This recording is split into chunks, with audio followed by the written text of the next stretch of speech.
nagsaside hustle tayo, nandito tayo sa day job, di ba? Eh di, dalawa yung pasok ng pera. Kahit barya lang, okay lang yun. At least meron, di ba?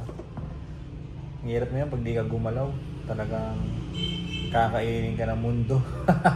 Ang mahal ng mga bilihin eh. Mahal ng gasolina. Di ba? Mahal ng gasolina, mahal ng mga bilihin eh. Pag di ka kikilos, pag panay ka reklamo, di ba? Pag panay ka reklamo sa gobyerno natin, walang mangyayari sa'yo. Ako nga, hindi na ako nanonood ng balita eh. Hindi ako masyado na nanonood ng balita. Hindi rin ako masyadong nagbabrowse sa Facebook. Yung yung about sa balita. Nagbabrowse din naman, pero hindi masyado. Hindi talaga doom scrolling. Yung magdamag,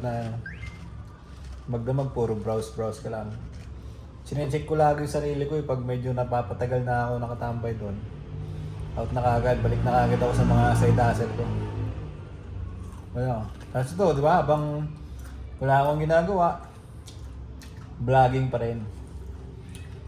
At least, nakakapagano tayo. Nakakapag-produce, di ba? Kahit na ito, free time. Kahit na default lang, di ba? Ito yung default time natin eh. Yung normal na oras sa shop, sa trabaho. Pero ako yun, ginagawa ko pa rin. Minsan sinisingit ko yung vlogging. So yan. Mas maganda yung meron tayo na ilalabas. Habang may free time ka, ito naman vlogging yung trabaho natin. Diba? Ganun lang, sa akin lang kasi ganun. Pansin ko kasi ano talaga, yung mga tao ba, nagre-reklamo sa, kaya ako nabanggit nyo nga kanina, yun nga, balik ako sa kanina mga tol. Kasi sinasabi ko, may napapansin kasi ako sa mga iba na panireklamo, taas ng gasolina, nagrarally pa sila, di ba? Eh kasi wala tayong magagawa dyan eh. Kasi di ba, mataas nga yung gasolina, wala tayong magagawa dyan kasi nga, nag-crisis yung buong mundo. Sa buong mundo kasi yan, naapektuhan eh. Gawa na mayroong gera, di ba? Nagkegera doon sa malaking production ng langis. Ganon. Doon nagkegera eh. Kaya, kung di man production, pero mayroong party doon na, kung di man talaga siya yung pinaka-production, mayroong party doon na naapektuhan pa rin yung langis nga, yung kuhan ng langis. Pwede yung daanan ng mga di ba? Daanan ng mga cargo, pwede naapektuhan doon. Basta naapektuhan talaga yung langis. Kaya nga sobrang taas ng bilis ng inangat ng gasolina, di ba? So yung iba nagra-rally, di ba? Nagra-rally sa bansa natin Nagra-rally sila, kahit na anong rally mo dyan, hindi naman na nila mapapababa. Yan eh, yung ng gasolina, hindi naman mapipigilan yung pag-angat ng gasolina. Gawa nga wala naman tayong stock eh. Di ba?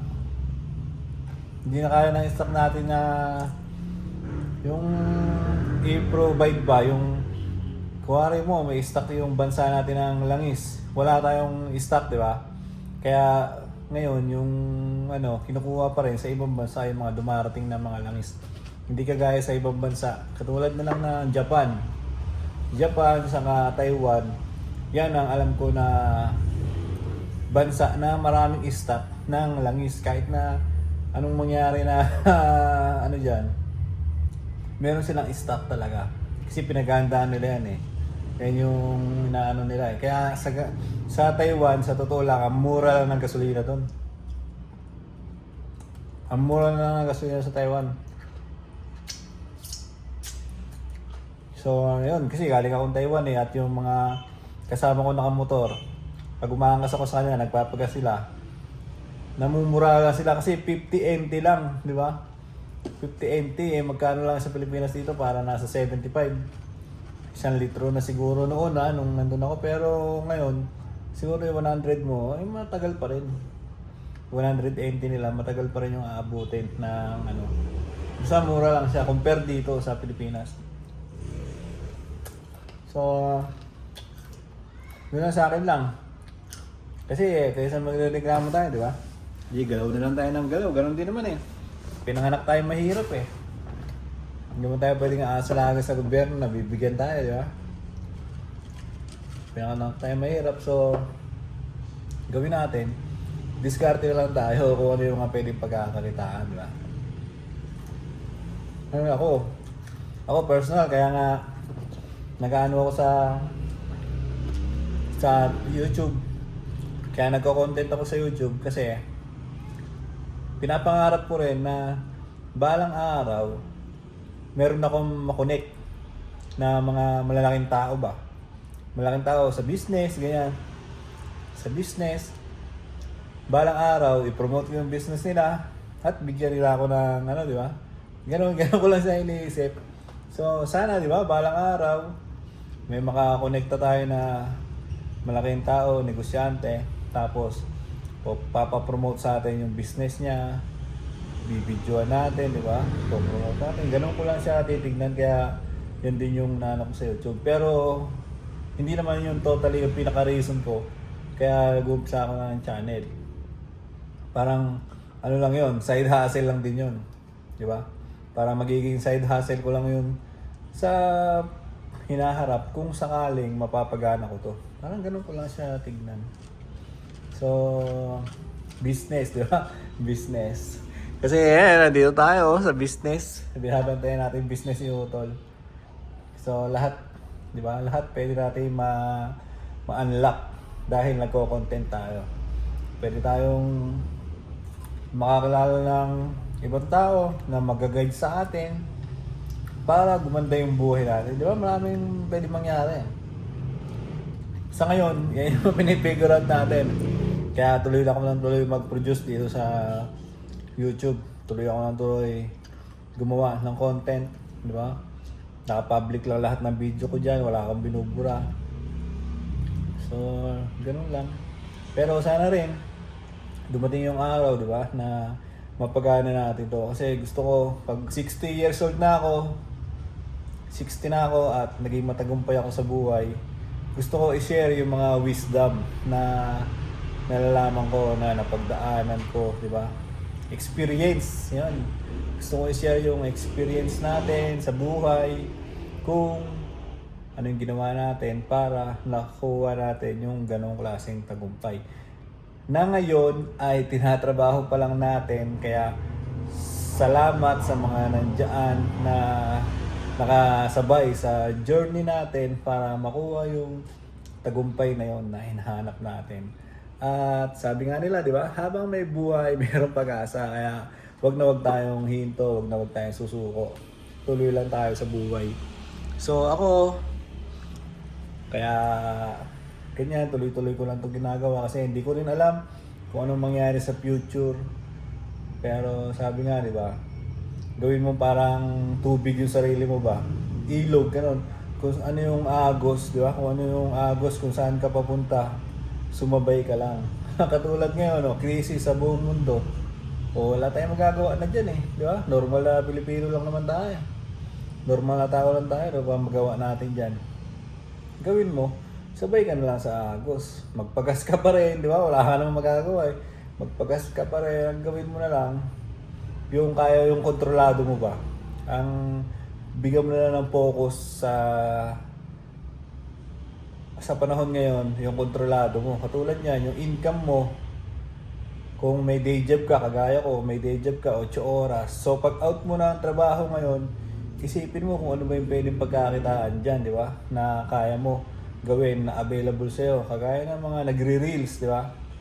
Kagaya ng mga nagre-reels, sa YouTube na gumagawa ng content. Meron na silang cellphone, kung ano yung nangyari sa paligid nila, binibidyo nila, may nagkasunog dyan, content nila yan, di ba? May mga ganyan eh, sa Reels. Kung may nagkasunog dyan, content nila, may aksidente dyan, videoan nila, may nag-away, nasuntukan, videoan nila, kung ano-ano na lang binibidyoan nila eh, di ba? Pero hindi sila yung content mismo, ibang tao. Merong ganun, hassle pa rin yun kasi once na nakamonetize ka sa YouTube o sa Facebook, pera pa rin yun, basta nag-upload ka ng video at may mga nanonood, di ba? Hindi natin sila masisisi. Hassle nila yun eh.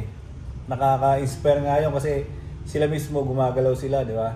meron lang silang cellphone, meron lang silang internet, ginagamit nila ito para kumita ng pera. So, ako, respect ako doon sa mga ganun. Talaga nirespeto ko. Talaga mataas ang tingin ko sa kanila. Mga content creator sa ang lulupit. Sabi ko, ang gagaling na itong mga to. Sisipag. Basta kahit ano na lang yung kahit ano. Di ba? May mga nambabas na sa kanila. Hindi naman nila pinapansin. Tuloy-tuloy lang sila sa hustle nila. So, yun yung gusto kong sabihin na kung ano yung agos ng tubig, ay sabayan mo na lang. Di ba? Isipin mo na lang, gawin mo na lang kung ano yung kaya mong gawin ba sa agos na yon. Kunwari, humawak ka sa sanga ng kahoy, di ba? Para hindi ka malunod. Ganun lang. Hawak ka sa sanga ng kahoy, yakapin mo para manatili ka nakalutang kahit gaano kalakas yung agos na yan, di ba? Gayo. So tayo, dahil nga mataas yung mga bilihin, so kailangan tayong mga Pilipino rin, tayo, ako mismo rin, iangat natin ang konti yung, kunwari, ganito kataas yung bilihin, di ba? Kunwari, ganyan kataas yung bilihin. Kahit nandito ka lang sa, ano na to, yung income mo, di ba? Huwag ka na lang magastos para hindi ka makain talaga. Kunwari, minimum ngayon, 600. Diba? 600 per day. O, kumukuha, sumasahod ka na minimum. 600 per day. O, isip ka na lang ngayon ng pwede mong pagkakitaan, mga side hustle mo. Isip ka ng mga pwede mong pagkakitaan na kaya kumita ng 300 per day. O, di may 900 ka araw-araw. I-compute mo yung 900 na yun, di ba? Kahit pa paano, kaya kang i-survive nun sa panahon ngayon. So, yun. Nakakwento lang. Nasa mood ako magkwento ngayon, Naano ko kasi yung free time ay meron tayong libreng oras, di ba? So, yun. Mga tol, napakarami pa natin pagkikwentuhan dito sa channel natin. Napakarami pa niyan. Araw-araw ako maglalabas ng content dito. Minsan tamang kwentuhan, kagaya ng ganito. Minsan vlogging, yung ginagawa ko talaga. Kung ano lang yung ginagawa ko. Basta isi-share ko lang dito yung buhay ko, yung pinagdadaanan ko. Kasi nga kanina nabanggit ko, gusto ko rin umasenso sa buhay. So, nire-record yan dito kung ano nangyari sa akin. Kung ano yung ginagalawan ko ngayon. Kasi pagdating ng araw, gusto ko mag-share ng wisdom. At meron ako resibo. Meron ako resibo na ito ako dati. Tapos sinubukan ko. Hanggang sa naging ganito. Pero yun, gawa na, nag-uumpisa pa lang din tayo Diba? Nag-uumpisa pa lang din tayo sa buhay. Pag edad mo na ang 30, doon ka pa lang talaga magsisimulaan yan. Kasi 20, hindi mo pa naisip na ayusin yung buhay mo di ba? Edad mo 20, puro barkada, inuman, at kung ano-ano pa yung nandyan. Ako kasi ganun yung personal ko na experience. Meron naman 20 pa lang o 17 pa lang, mulat na, di ba? Mulat na sa buhay. Kumbaga, alam niya na yung dapat niyang tahakin, alam niya na kung ano yung dapat niya kunin, ano yung mission niya, mag-business siya o ayusin niya yung buhay niya, alam niya na Ako kasi hindi ko pa alam yun. Gawa ng kami nga normal na pamilya lang kami. So, hindi rin kami masyadong nag-guide na ganito ang gawin mo. Basta sabi lang sa amin, mag-aral ka mabuti para makahanap ka ng magandang trabaho. Ganun lang lagi ang tinatatak sa isipan namin. Dumarating yung panahon, nag-iiba di ba? nag-iiba yung panahon. So, dumating yung pandemic, di ba? Dumating yung pandemic. Kung doon ka nakaasa sa trabaho mo, magugutom ka rin nung panahon na yon kasi ang dami na wala ng trabaho, di ba? Ang daming mga kumpanya nagsarado. Pero yun, umiba na naman yung kaunti yung kwento ko, pero ganun lang, gusto ko lang sabihin dito na marami pa tayong pagkwentuhan at konti-konti share natin yan dito sa channel kasi meron akong goal talaga, meron akong target. Gusto ko rin makapag-share ng wisdom. Gusto ko rin makapag-share ng wisdom pagdating ng araw. Kung mag-edad na ako na 60, senior na ako, diba? Mag-edad ako na 60.